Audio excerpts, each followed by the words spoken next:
അയ്യോ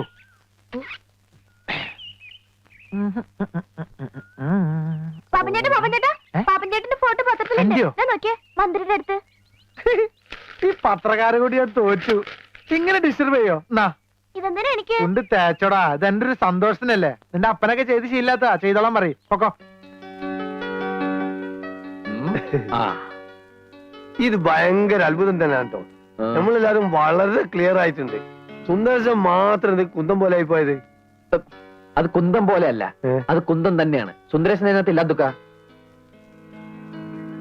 നേരെ തന്നെ. അല്ല, അത് ഇത്ര കഷ്ടായി പോയിട്ടോ. ഓൻ എത്ര വിഷമം ഉണ്ടാവൂലേ? പോട്ടട സുന്ദരേശ, നിന്നെ പോലെ വിഷമം എനിക്കുണ്ട്. തോക്കറാവക്കച്ച, ഈ പാപ്പച്ച ഇത്ര ഇവിടെ ഇങ്ങോട്ട് നീങ്ങിയിരുന്നെങ്കിൽ എന്റെ ഫോട്ടോ ഇവിടെ വരുമായിരുന്നില്ലേ? ഇപ്പൊ എന്റെ കുന്തം മാത്രമല്ലടാ ഇവിടെ ഉള്ളൂ. നിന്റെ കുന്തെങ്കിലും ഉണ്ടല്ലോ, എന്റെ അതുകൂടി ഇല്ല. എന്റെ ആ പാപ്പച്ചൻ തള്ളി മാറ്റി. പാപ്പച്ചൻ പാവാടാ. ആ കുറിപ്പാണ് ഇതിന് കാരണക്കാരൻ. അയാൾ എന്റെ റേഷൻ കടയിൽ നിന്ന് സമയാസമയം റിഹേഴ്സലിന് വിട്ടിരുന്നെങ്കിൽ ഈ ദുഷന്തന്റെ വേഷം എനിക്ക് തരാമെന്ന് പാപ്പച്ചൻ പറഞ്ഞിരുന്നതാണ്. എങ്കിൽ എന്റെ ഫോട്ടോ ഇവിടെ നടുക്ക് വരുമായിരുന്നില്ലേ? എനിക്കിന്ന് കുറിപ്പിനോട് രണ്ട് സംസാരിക്കണം.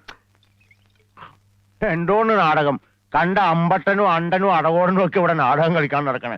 ഇവനെയൊക്കെ വള്ളിച്ചൂടിൽ അടിക്കാൻ ഇവിടെ ആളില്ലാഞ്ഞിട്ടാ. അടിക്കാൻ ഇങ്ങോട്ട് വാടാ പുല്ലേ.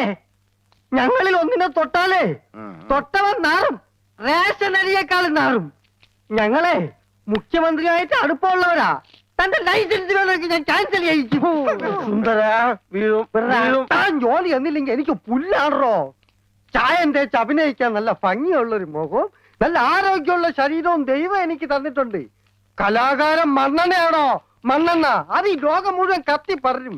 താൻ വെറും കോഴി കോതമ്പ്. തന്നെ നാളെ ജനങ്ങൾ ഇങ്ങനെ കൊത്തി കൊത്തി കൊത്തി കൊത്തി തിന്നും. നീ മിണ്ടരുത്, മിണ്ടരുത്. എന്നെ തൊട്ടു പോകരുത്. എനിക്ക് ഇങ്ങനത്തെ സംസാരിക്കാൻ പത്രത്തിൽ ഫോട്ടോ വന്നെന്ന് കരുതി നീ കൂടുതൽ സൈൻ ചെയ്യില്ലേ? ഒരു ചാക്ക് റേഷൻ പഞ്ചസാര പലചരക്ക് കടക്കാരൻ ദിവാകരനും മറച്ചു വിറ്റ കാര്യം ഞാൻ ആരെങ്കിലും പറഞ്ഞിട്ടുണ്ടോ? നല്ല പുഴുക്കലരി വന്നപ്പോ പാരവണ്ടിക്ക് രാഖി രാമായണം തന്റെ വീട്ടിലെത്തിച്ച ഞാൻ ആരോടെങ്കിലും പറഞ്ഞിട്ടുണ്ടോ? ഈ നിമിഷം വരെ പറഞ്ഞിട്ടുണ്ടോ? പറയൂല. അതാണ് സുന്ദരേശ്.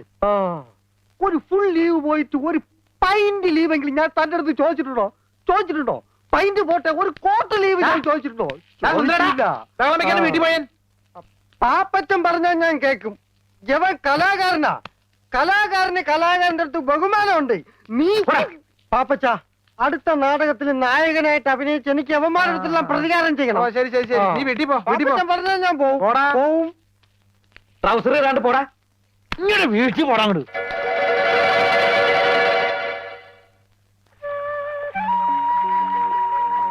എന്താണ് മുഖത്ത് കടന്നിലൂത്തിയോ? കടന്നലിന്റെ ഒരു ഭാഗ്യേ. വണ്ടായിരുന്നെങ്കിൽ ദുഷ്യന്തന്റെ മതിരി അരക്കായി നോക്കായിരുന്നു. നാണമില്ലല്ലോ. ആർക്ക്? ദുഷ്യന്തനോ? ഞാൻ അത്ര പൊട്ടിയൊന്നല്ല. എന്തൊരു ശൃംഗാരായിരുന്നു ആട്ടുകാരിയുടെ അടുത്ത്. പഴം ഉരിച്ചു കൊടുക്കുന്നു, പാല് കുടിപ്പിക്കുന്നു. 10 ഗുണം 10 ഗുണം. എന്ത്? അല്ല, ഈ നാട്ടില് കലാബോധം ഇല്ലാത്ത ഒരേ ഒരാളുള്ളൂ, തന്റെ അച്ഛൻ. ഇപ്പൊ താനും അച്ഛൻ പറഞ്ഞ് പഠിപ്പിച്ചതാ. തമാശക്കാണെങ്കിൽ പോലും കുമാരൻ വേറൊരു പെണ്ണിനോട് മിണ്ടണത് എനിക്കിഷ്ടല്ല.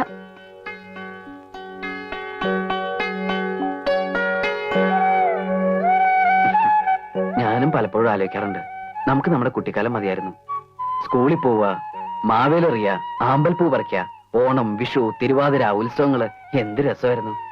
ആരെയും പേടിക്കണ്ട. ഇപ്പതാ തന്നൊന്ന് കാണണേ തന്നെ പാത്തും പതുങ്ങിയും നമുക്ക് വലുതാ ഉണ്ടായിരുന്നല്ലേ. എല്ലാം എനിക്ക് മോഹിക്കാനേ പറ്റൂ. നിന്നെ നിന്റെ അച്ഛൻ എനിക്ക് തരുമെന്ന് തോന്നണ്ടോ? വേറെ ആരെ കൊണ്ടെങ്കിലും കല്യാണം കഴിപ്പിക്കും. ഞാനന്ന് തൂങ്ങിച്ചാവും തീർച്ച. വേണ്ട, അങ്ങനൊന്നും പറയരുത്. അയ്യോ പ്രസാദ്, വൈകുന്നേരം കുളക്കടവിൽ കാണാം.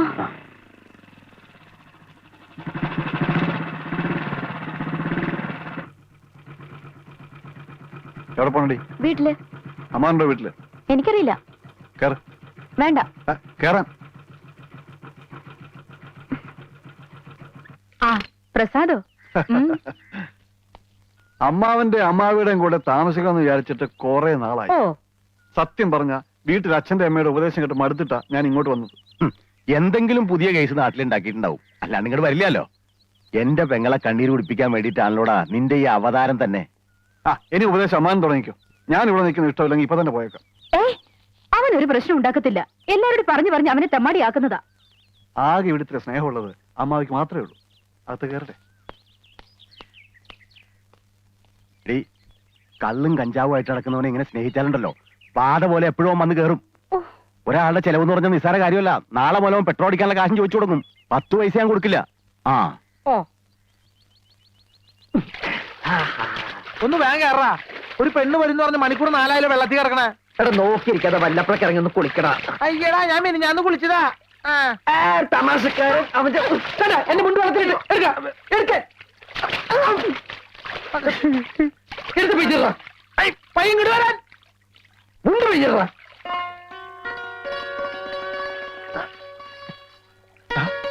പെണ്ണ് വരുന്നേ. ആരെങ്കിലും വരികയാണെങ്കിൽ ഒന്ന് വിസരിച്ചേ.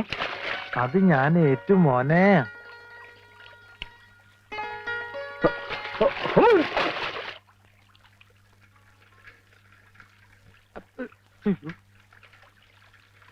ദൈവമേ, ഇപ്പൊ അവൻ പൊന്തിയ ശവം പൊന്തിയന് തുല്യാവും.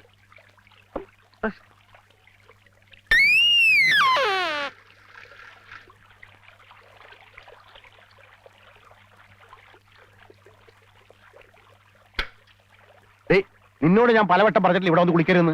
കണ്ട എംബോക്കികളൊക്കെ വായി നോക്കിയിരിക്കണാട്ടില്ലേ? കേറി പൊടി. അവൾക്ക് കുളിക്കാൻ വീട്ടിലെങ്കിലും വെള്ളമില്ലാഞ്ഞിട്ടല്ലേ? ഞാൻ പൊടി. മേലാല് നിങ്ങൾ ആവർത്തിച്ചാലുണ്ടല്ലോ എന്റെ സ്വഭാവം നിനക്കറിയാലോ. എന്താടാ വന്നു വന്ന് നാടകങ്ങൾ ഇവിടെ തുടങ്ങിയോ? ഞാൻ പശുവിനെ കുളിപ്പിക്കാൻ വന്ന. പെണ്ണുങ്ങൾ കുളിക്കുന്ന കടവിലാണോടാ പശുവിനെ കുളിപ്പിക്കുന്നത്? പശു പെണ്ണായതുകൊണ്ട് പെണ്ണുങ്ങൾ കുളിപ്പിനോടത്ത് കുളിപ്പിച്ചു. പശു കാലയാണെങ്കിൽ ആണുങ്ങൾ കുളിപ്പിനോടത്ത് കുളിപ്പിക്കും.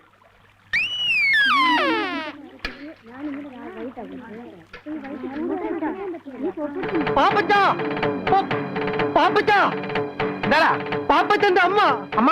അയ്യോ, ഭയങ്കര കഷ്ടമായി പോയി. കർത്താവ്, എന്റെ അമ്മയ്ക്ക് എന്താ പറ്റിയ? കുറച്ചു നേരം ആയുള്ളൂ. പാപ്പച്ചൻ വേഗം അങ്ങോട്ട് ചെല്ല്. എന്താ പറ്റിയെന്ന് വെച്ചാൽ പറയടാ. വിഷമിക്കാനൊന്നുമില്ല. പള്ളിയിൽ വെച്ച അന്ത്യകൂദാശ. പാപ്പച്ചൻ നിക്ക്, മുഴുവൻ പറയട്ടെ. പള്ളിയിൽ വെച്ച അന്ത്യകൂദാശ കൊടുക്കാൻ പോയ നേരത്തെ അച്ഛന്റെ മേടയിൽ കള്ളം കയറിയെന്ന് പാപ്പച്ചന്റെ അമ്മ എന്ന് പറഞ്ഞു. ഞാനത് പറയാൻ തുടങ്ങിയതാ.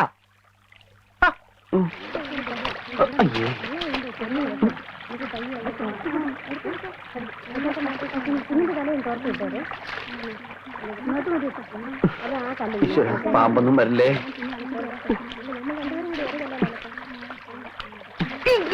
ഈ മീനിക്കൾ ഇതാക്കേണ്ട സ്ഥലം.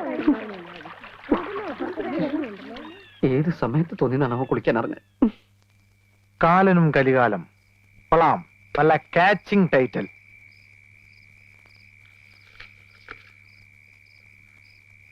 കൂരാകൂരിട്ടത്ത് കറുത്ത പോത്തിന്റെ പുറത്ത് കയ്യിൽ കയറുമായി വന്നു കാലൻ.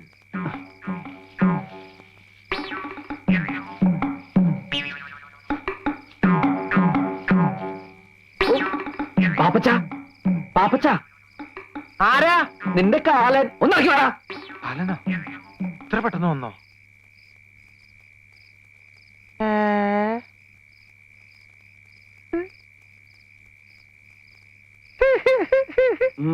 സൂപ്പർ ആയിട്ടാ. നിന്നെ ഈ വേഷത്തിൽ കണ്ടപ്പോൾ എനിക്കൊരു ഐഡിയ തോന്നിയത്, നിന്നെ നായകനാക്കിട്ട് ഒരു ആദിവാസി നാടകം എഴുതിയാലോ എന്ന്. എന്റെ വായിലേക്ക് കേൾക്കരുത്. എപ്പോഴും മുണ്ടെടുത്തോടാ.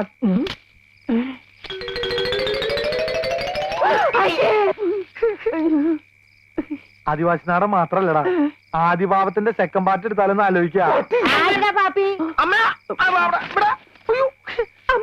എന്റെ മുണ്ട് പോവല്ലേ?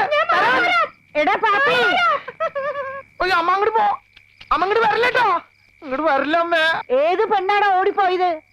എന്റെ കർത്താവ് ഈശോ മിശിഹായേ, ഈ കുരുത്തം കെട്ടോ 7-ാം പ്രമാണം തെറ്റിക്കാൻ തുടങ്ങിയല്ലോ. എടാ, മോഷണത്തെക്കാളും മദ്യപാനത്തെക്കാളും വലിയ പാപമാണ് വ്യഭിചാരം. അച്ചോ, ഞാൻ വേണ്ട, ഒന്നും പറയണ്ട. നിന്റെ അമ്മ വളരെ ഡീറ്റെയിൽ ആയിട്ട് എന്നോടെല്ലാം പറഞ്ഞിട്ടുള്ളതാണ്. വ്യഭിചാരം ചെയ്യുന്നതിനുള്ള ശിക്ഷ എന്താണെന്ന് എനിക്കറിയാവോ? അച്ഛൻ പറയാതെ ഞാനങ്ങനെ കേട്ടോ, നരകത്തിന്റെ നടുക്കൊരു മുള്ളുമുറുക്കുണ്ട്. നിന്നെ പോലുള്ള മഹാപാപികളെ ആ മുറുക്കി കയറ്റി നഗ്നരാക്കി താഴേക്ക് ഊർത്തുവിടും. മനസ്സിലായോ? എന്താടാ ചിരിക്കണത്? അല്ല, ഈ പാവികളെല്ലാം ഊർന്നിറങ്ങിയപ്പോ മുരുക്കിന്റെ മുള്ളെല്ലാം ഇപ്പൊ തേഞ്ഞ് ഒരുമാതിരി മെഴുമെഴുന്നായിണ്ടാവും. പണ്ടാരാണ്ടോ പറഞ്ഞ പോലെയാ നിന്റെ കാര്യം. എന്തിനാണപ്പാ എന്നെ തല്ലണ? ഞാൻ ഏതായാലും ഗുണം പിടിക്കില്ലാന്ന്. എടാ, നിന്നോട് എത്ര നാളായി ഞാൻ പറയണു പെരുന്നാളിന് വേണ്ടി ഒരു നാടകം എഴുതി തരാൻ. നിനക്ക് ശകുന്തളി ദുഷ്യന്തനും മതിയല്ലോ. കർത്താവിനെ മറന്നുള്ള കളി ശരിയല്ല പാപ്പച്ച. അച്ഛൻ ഈ ബൈബിൾ നാടകം എന്നൊക്കെ പറഞ്ഞ ഭയങ്കര കാശുള്ള പരിപാടിയാ. മാത്രല്ല അമ്പല കമ്മിറ്റിക്കാരും ബുക്ക് ചെയ്യൂല. പിന്നെ പള്ളിക്ക് വല്ല ഗാനമേള മിമിക്രിയൊക്കെ മതിയല്ലോ. വേണ്ട വേണ്ട, വിസ്തരിക്കണ്ട. നിന്നെ കൊണ്ട് സാധിക്കില്ല, അത് തന്നെ കാര്യം. കാരണം ബൈബിള് വായിച്ചിരിക്കണം, അതില്ലല്ലോ. ശരി, ഞാൻ ഏതായാലും ഒരു നാടകം എഴുതിയിട്ടുണ്ട്. ഓ, നിന്റെ കൂട്ടുകാരെല്ലാം വിളിച്ചോണ്ട് പോവാ, നമുക്ക് റിഹേഴ്സൽ തുടങ്ങാം. കർത്താവേ,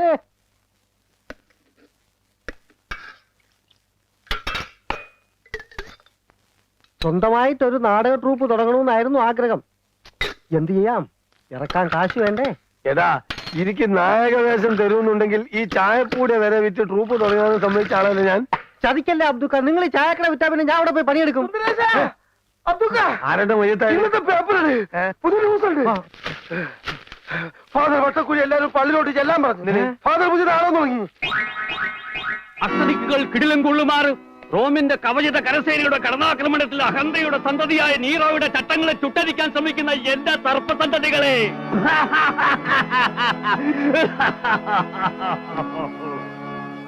വെനീസിലെ സുന്ദരി, രചനയും സംവിധാന മേൽനോട്ടവും ഫാദർ വട്ടക്കുഴി.